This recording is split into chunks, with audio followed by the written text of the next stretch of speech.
Hello, everybody, and welcome to the Monday Night Raw card review. Now, before we do head into this video, I do want to mention that we are going to be right back doing these videos. I know I took a major fall off these past couple of days.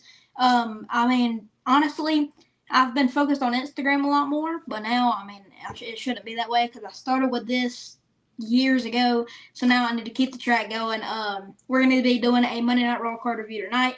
We have a sick card. So we're going to go ahead and jump right into it. We have a couple of matches and one segment, or two segments, I think it is, on the card. So let's jump right into it. Let's start off with the obvious one. Cody Rhodes versus Jey Uso and the King and Queen of the Ring semifinals. Mostly King in this one. So, Cody and Jey. The winner of this match goes on to face Randy Orton at Night of Champions in the finals of King of the Ring.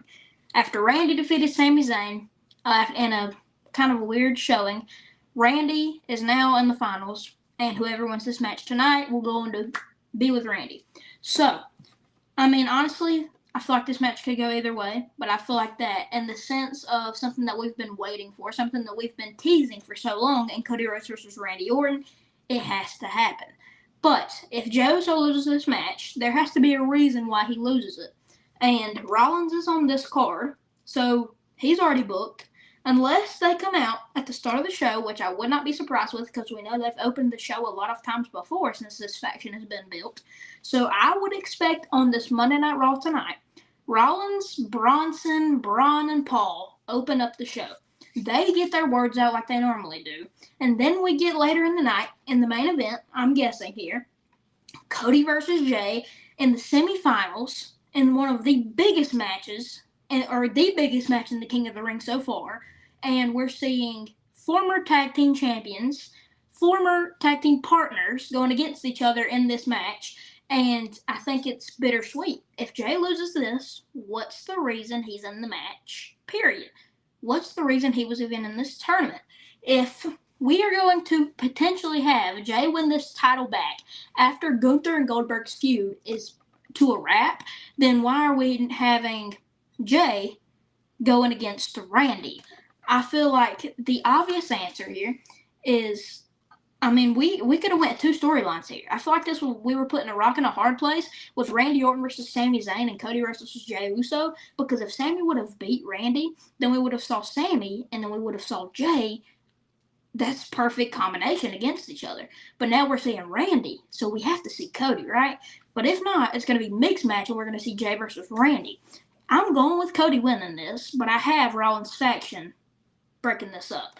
But I'm kind of confused on how this is going to happen because, I have an obvious answer on what I think is going to happen, but it's just only a matter of time if we get to see it. Rollins and his faction is going to be booked crazy tonight if what I'm thinking in my brain is going to happen. I think that during this match, Jey has to get costed in some form of way, or if Cody gets costed, he needs to be costed by John Cena. And I don't think that is going to happen. So I'm going with Cody winning this match, going on to face Randy Orton at Night of Champions, and winning that match. I think that Cody should have deserved a title shot anyway. He got screwed over by Travis Scott, I guess you could say, by taking his attention off of. I feel like he should have already had a title shot from the get-go. After WrestleMania, he should have gotten a title rematch. And yes, even though I am pretty mad that we're getting so many title shots now and just out of the blue, I feel like Cody definitely deserves the title shot after Mania and should have gotten a title shot without a doubt. I'm going with Cody winning this match with Jey getting caused by some shenanigans by Rollins' new faction. That's what I'm going to go with there. But I'm looking forward to the Randy Orton versus Cody Rhodes match, but I also wouldn't be mad versus a Randy Orton versus the Jey Uso. But Cody just makes the most sense. They've been teasing Randy and Cody for a while now. I think they have to pull the trigger on this one. Next up, we have Jade Cargill versus Roxanne Perez in the Queen of the Ring semifinals. I am looking forward to this. Whoever wins this match goes on to face Asuka after she defeated Alexa Bliss on SmackDown this week. So, either one's going to be a great match here. We know Jade Cargill has a little feud going on with Naomi, so her winning this match could be huge, and it could really tie up Bianca Belair now that she's pretty much back, I guess you could say. and she's definitely getting better from her finger injury. So I think that we're slowly building up to that SummerSlam triple threat that hopefully should be in the main event of SummerSlam, and Jade Cargill versus Bianca Belair versus Naomi for the Undisputed Championship. It has to happen. I think Naomi's cashing in on SmackDown. I think it's only right, and either Nia stops her again, which I think shouldn't happen. But I think Naomi should cash in, and we could build up that rivalry all the way to SummerSlam and have a healthy build up and going into SummerSlam. I think that'd be the perfect thing. But this match is huge because yes, it could go either way, but no, I don't think it's going to. After Liv Morgan got injured last week in a match with Kairi Sane, after just a little takedown and suffering from a severe dislocation of her shoulder, she will be out from potentially 3 months to 6 months. And the news has came out she's not going to be on television for a couple of weeks. She's not going to be present on TV. So that tells us that Liv can't cost Roxanne as much as the beef they got together. Liv can't cost her in this match. There's just no way. I think Naomi's going to end up costing Jade, or Bianca's going to end up costing Jade. It's going to be Naomi, though. She's a menace to the women's division. Naomi's going to cause Jade Cargill to lose this match due to a pop rocks from Roxanne Perez. And Roxanne is going to go on to lose to Asuka because, she is not beating Asuka. Asuka is winning the whole entire tournament. And I've already predicted this in the past. Asuka's winning the tournament. Asuka's going on to face Io Sky in an awesome match. And eventually, I want to see the match between the Kabuki Warriors one-on-one, or even the Kabuki Warriors coming together to defeat Liv Morgan and Raquel Rodriguez for those tag titles. I think it would be a perfect mix. The Kabuki Warriors is one of my favorite women's tag teams of all time, so I think it would be perfect to put them two back together after Asuka goes against Io Sky, and they go and win the tag titles. I think it would be a healthy option for Io to defeat Kairi Sane, or for Io to defeat Asuka, and then Kairi and Asuka get back together, and maybe we even see a faction between the three, and we go on to have Asuka and Kairi defeat Liv and Raquel. Those are the perfect option. We have two newly returning superstars coming back, and it would be perfect to put them back together. I think Roxanne's winning this match against Jade Cargill tonight and going on to lose to Asuka in the finals and out of champions. Next up, which is a pretty random one, but it makes sense. Goldberg sits down to discuss his match with Gunther at Saturday night's main event. This is exactly what we need. We need a healthy build-up to Gunther versus Goldberg and not just a one-night stand of Goldberg coming up to Gunther saying, "You're next," and getting the match. He got a title shot way too easy. Gunther just won the title last week, and now 2 weeks ago, and we're already seeing Goldberg interfere himself in this match, and we're already seeing this match. And yes, this is Goldberg's last match. This is his last match. It's going to be, I don't know where it's going to be. It might be in Saudi Arabia, maybe. I don't know the place of it yet. But Goldberg sits down tonight, and it's perfect. I'm glad we're building up a healthy rivalry. That's all I'm going to say about that. I think Gunther should interrupt him, but I think we should have a little one segment this week on a good line from Goldberg and kind of going into a deeper dive of what he thinks is going to happen at Saturday night's main event. I think it's only right.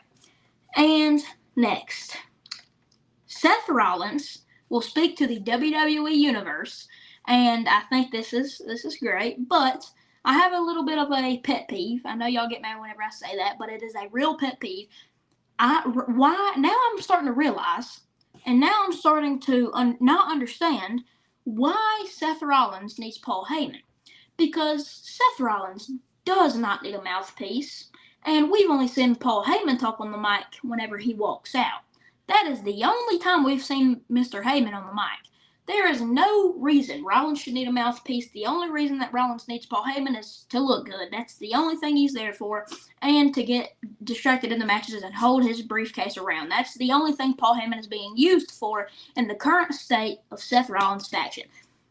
Now, whenever Paul Heyman was with Roman Reigns from 2020 to 2025, we saw Roman needed a mouthpiece in 2020. He did. And I don't care what anybody says. Yes, they had good promos between Roman and Jay in 2020 building up to their Hell in a Cell match. They had an awesome promo battle.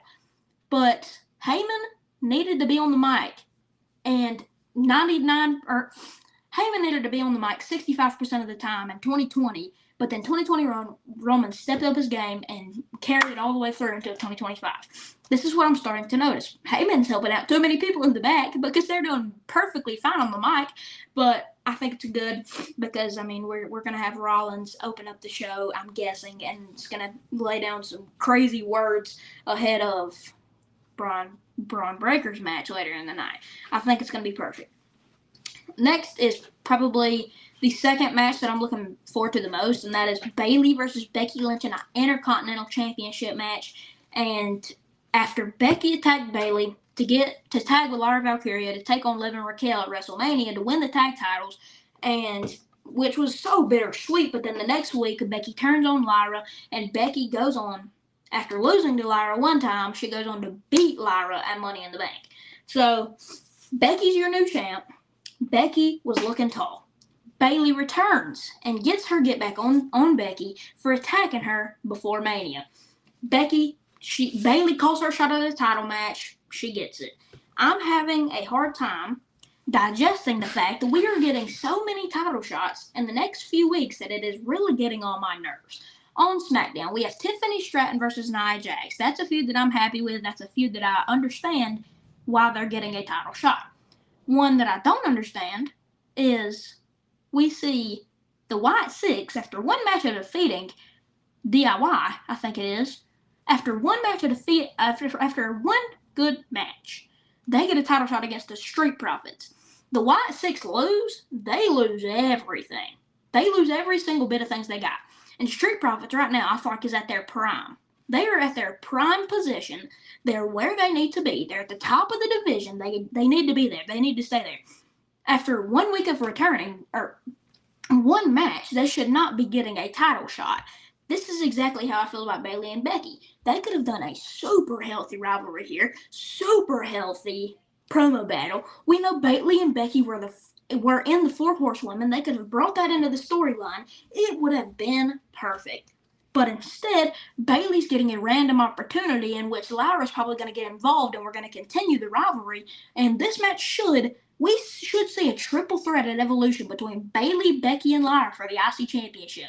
That's what it's all going to lead up to, and that's what we should get. That's what us fans deserve out of this rivalry for sitting here this long and trying to figure out and wait until Bayley returns. This is exactly what we need. We need that triple threat to hurry up and go to Evolution and have one of the best women's matches of all time. That's what we need. I think Becky is winning tonight, but I don't know how.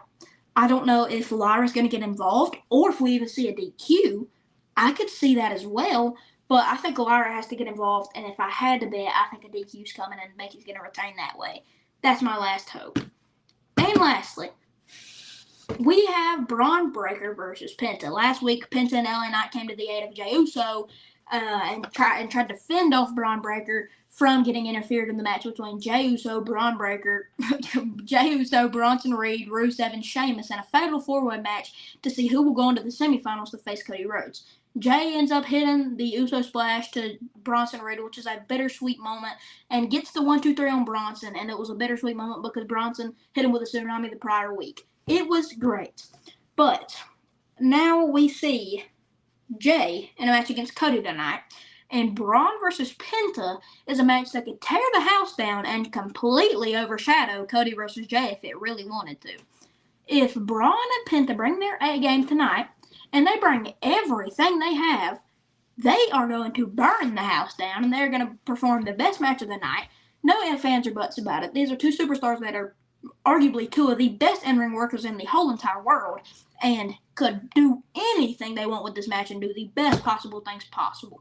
I think that this match has so much potential, and if it doesn't deliver like I think it is and ends in a DQ, I'm going to be very sad.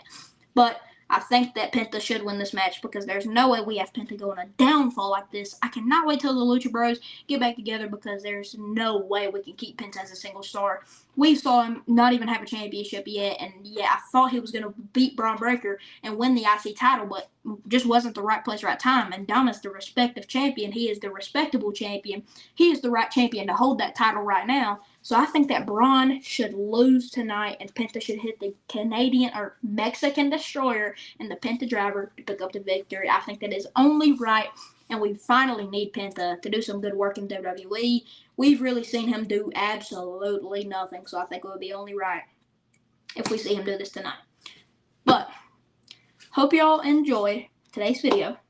If you want to see these videos live, a couple of minutes, like probably 15 minutes before you see it on YouTube, then come over to the Twitch. And on Twitch, we have awesome stuff over here. And I think it is CZV_Wrestling_2309 or 23, something like that. I don't know what it is. But I hope y'all enjoyed the stream. And I hope that y'all have a good rest of y'all's day. But without further ado, I will see y'all boys in the next one. Deuces, ooses.